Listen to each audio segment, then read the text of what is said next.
Hello, everybody. Welcome to day 3 of the Fall Gut Health Challenge. I have to say, I'm a little surprised every day that I've been out here. The days are getting shorter and it's getting darker earlier. But it's so crazy. It's been a wonderful day, beautiful weather. Hopefully, you've been able to get outside. But also, hopefully, you've been able to give some thought to some of the things we've been talking about this week in regards to your gut. You're halfway through the challenge. It's day 3. I hope you've been participating and been accountable and actually tried to use this information in order to change some of your daily habits. You've checked your tongue, you've made your nice apple cider vinegar drink for you to drink every day, and you're going to try to do that for 60 days and keep it up and see how it changes your stomach acid and heals your gut lining. So hopefully that's where you are after listening to the first couple days. If we had to recap that, we have to think about it starts in the mouth. A healthy microbiome starts in the mouth and then goes down to the stomach. Here at this point, we have to set the stage for what's going into the small intestine in the best way possible. So first, we're going to talk about biology a little bit because I always like people to know the why behind what I'm saying. Ideally, that pH of the chyme, and the chyme is kind of that preparation of the stomach of the food before it enters the small intestine after it's been broken up and everything. So at its best, the chyme at its best pH is going to set the reflexes to the liver and the pancreas in order to squeeze out the bile and digestive enzymes into the small intestine so that there's further digestion and nutrient absorption can happen. That would be the prime chain of events. But as we said, if there's stomach acid issue happening and the pH is off, then you're going to have poor reflexes to the liver, which we're going to talk about tomorrow and how that's impacting all of this, and the pancreas, and you're not going to get that bile and digestive enzyme into the small intestine, which is going to further disrupt your digestion and your nutrient absorption. All right, we can take our biology hats off. But what you need to know about the small intestine is that as that food gets there, that's where nutrients are going to be absorbed after the food is digested. So if there's a place where a lot of things can go wrong, it's the small intestine. Because if our nutrients are not being absorbed, then we're going to suffer from malnutrition. We're going to have things that are off these chain of events and these cascades that need to happen in our body because of certain nutrients, vitamins, and minerals that we need. The thing about this area is that it's stuck in the middle. Like I said, the mouth, easy to test, the end of the line, easy to test, but the small intestines are kind of stuck in the middle. So it's tricky to test this area and see what's really going on. We'll talk about that. But first, I want to disrupt some common thoughts that I know all of you as women are thinking about or you have thought about. Let's just say, by chance, you're fatigued, you have mood disruptions, anxiety, depression, mood swings, you have brain fog, you have low energy. You can raise your hand if that's you. I can't see you on the other side of the screen, but I know many of you are like, yes. And the common thought that you always have is my hormones are messed up. It's all about my hormones. But I want to tell you to pay attention here because 9 times out of 10, the small intestine is where the root of your problem is when you get down to it and you get to the bottom of the problem. The ultimate problem doesn't start with hormones, but it often starts with what's going on in the gut as you're breaking down food and absorbing the nutrients that you need.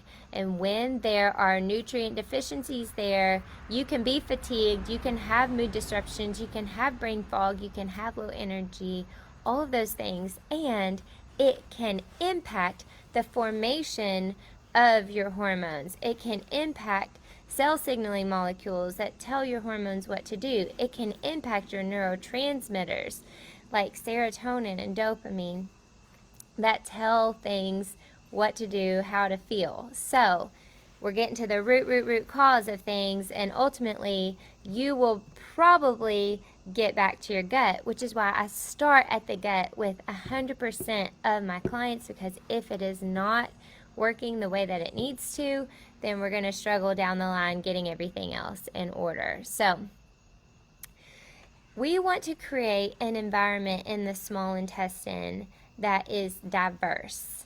Diversity is key. A diverse group of good bacteria, a diverse group of bad bacteria. We want them to be in balance. And how we can often do that is by fermented foods.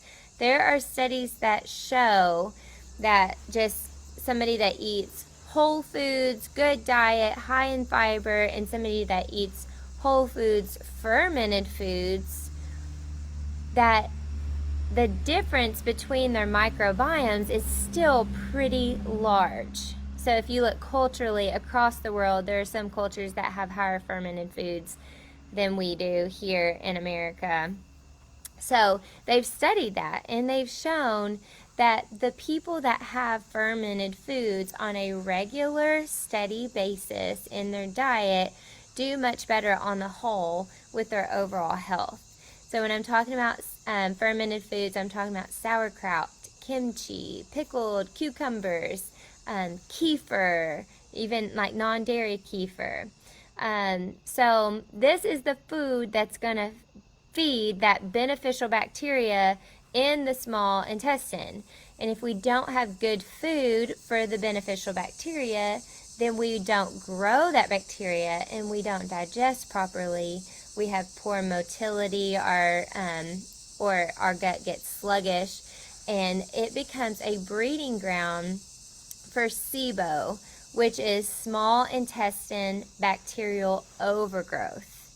So that means the bad bacteria gets to take over because the good bacteria isn't growing and isn't being fed.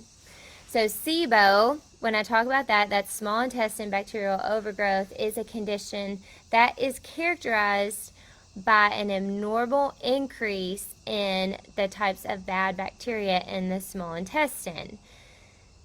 SIBO is not something that you want to mess with. You don't want there to be a large number of bad bacteria in this area, because it is going to interfere big time with that continued digestion and absorption of your nutrients.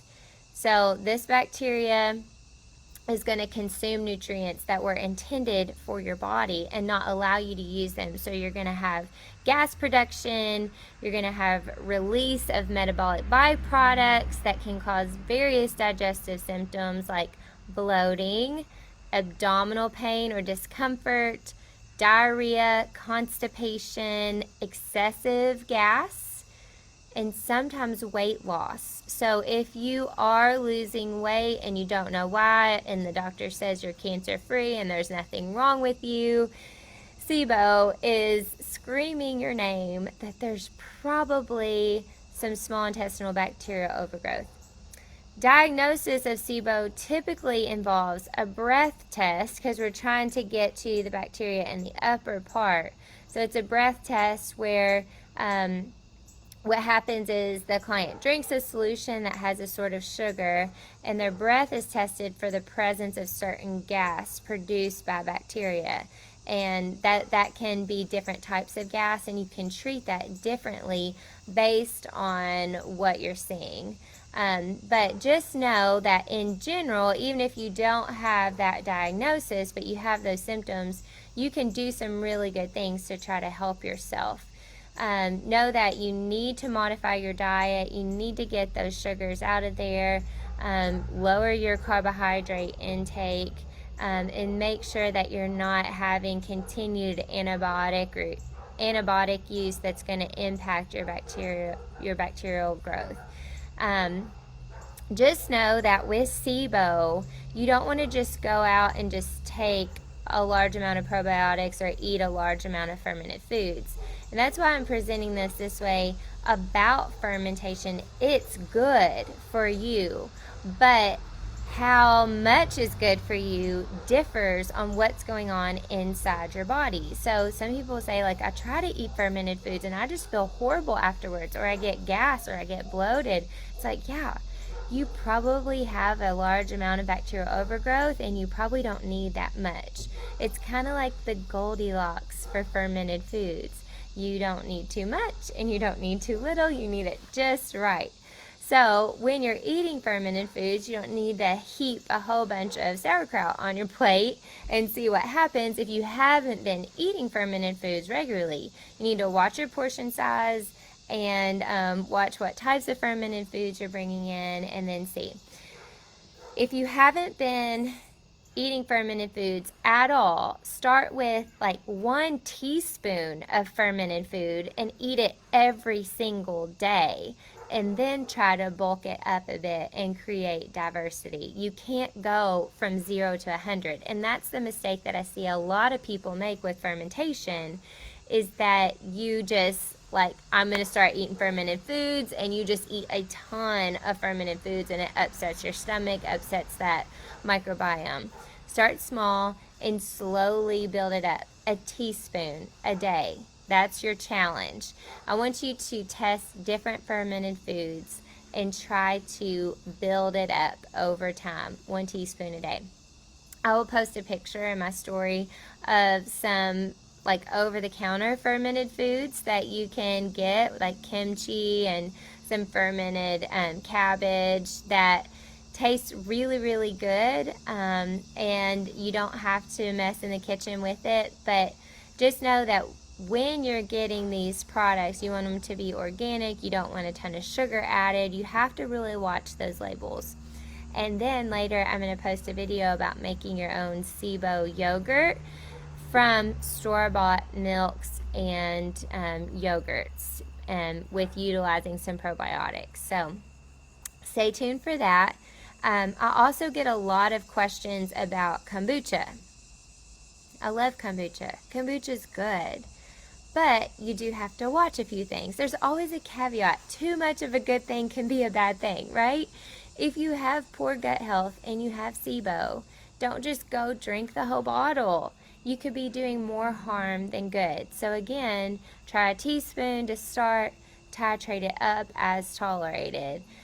Also, with kombucha, as with everything else, you really have to read the label, because a lot of commercialized kombuchas out there have a high sugar content. So if you're struggling with yeast or candida overgrowth and you are downing some kombucha that has 24 grams of sugar in every bottle and you're drinking one of those every single day, again, you might be doing yourself more harm than good. So read those labels. On top of fermented foods, high fiber foods are very important as well. And research has shown that increasing the diversity of high fiber foods is important. So if you're eating the same vegetable every single day, it might be good for you to try to mix it up a little bit. Eat different vegetables. Some people, it's just you're not eating enough vegetables, or you're not eating any. So just pick one vegetable and try to do a different vegetable every single day. So you don't have a sensitivity that develops by eating the same thing over and over again, but you're also giving your body a wide variety of fibers and a wide variety of minerals and vitamins for it to absorb. If you bought the bundle for the Fall Gut Health Challenge that I had in my emails, we're going to talk about that next, because I wanted to hit up this very, very important part of digestion for everybody that was listening.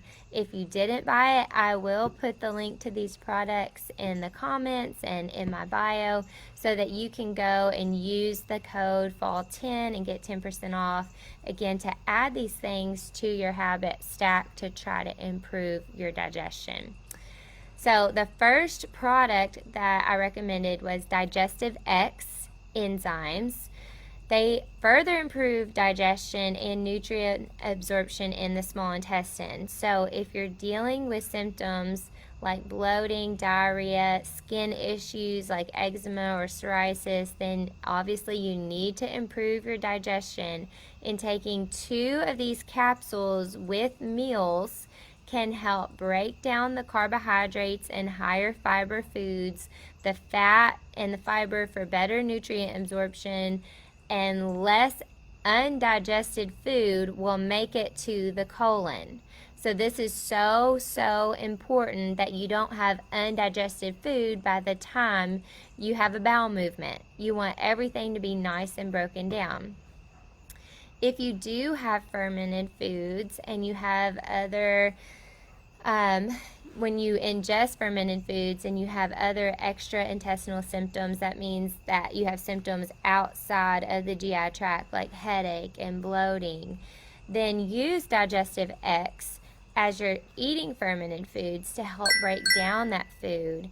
And that way you don't have that undigested food that's going to cause that irritation and immune response in the lower GI tract. It is so important. Like we talked about with your stomach health and your stomach acid, as you age, you have less productivity of that stomach acid. You have less productivity of digestive enzymes naturally as you age as well. This is something that I will always take every single day for the rest of my life because I believe it is so important to have that support to help break down that food so my body doesn't have to work so hard and I don't get that immune response when I eat, like a headache or irritation or bloating. So just know if you're not on a digestive enzyme, it is something that I would recommend across the board for everybody. You can start with 1 and then try to work up to 2 with each meal. The other one that I recommended is called Hummingbird X Gut Recovery, and I would take that like 1 scoop and 2 to 4 ounces of water once to twice a day. And just think about this one as helping with your foundational gut health and helping with healing that leaky gut. It is very soothing to that gut lining. You don't want to have a leaky gut and junctions where there's going to be all kinds of irritation and aggravation to your immune system.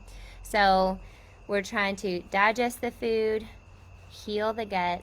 And then the third one that I recommended was Hummingbird X IGYX.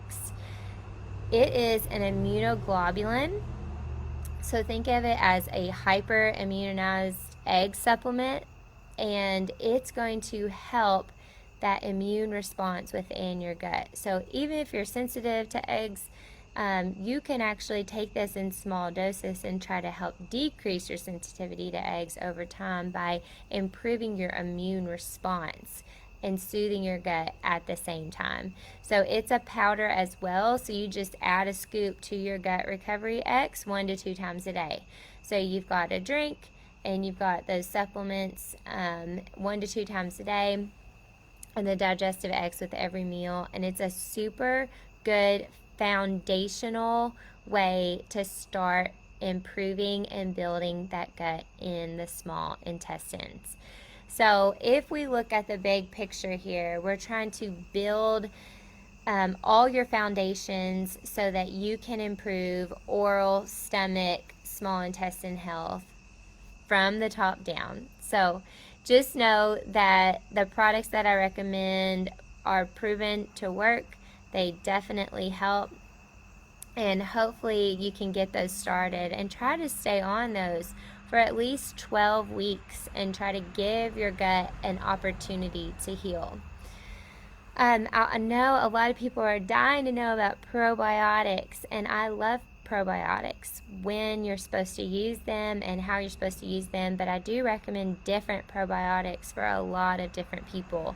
I would say the one that I have in my SIBO yogurt that I'm going to show you later is called Probio Daily 30X. I would say it is more of a daily maintenance probiotic. A lot of times people need more high intense probiotics, or they need additionally certain strains of probiotics depending on what's going on inside your gut. But I would say Probio Daily 30X is one that I could recommend that would be a good maintenance daily. It just may not be enough for what you need if you're really struggling with severe gut issues.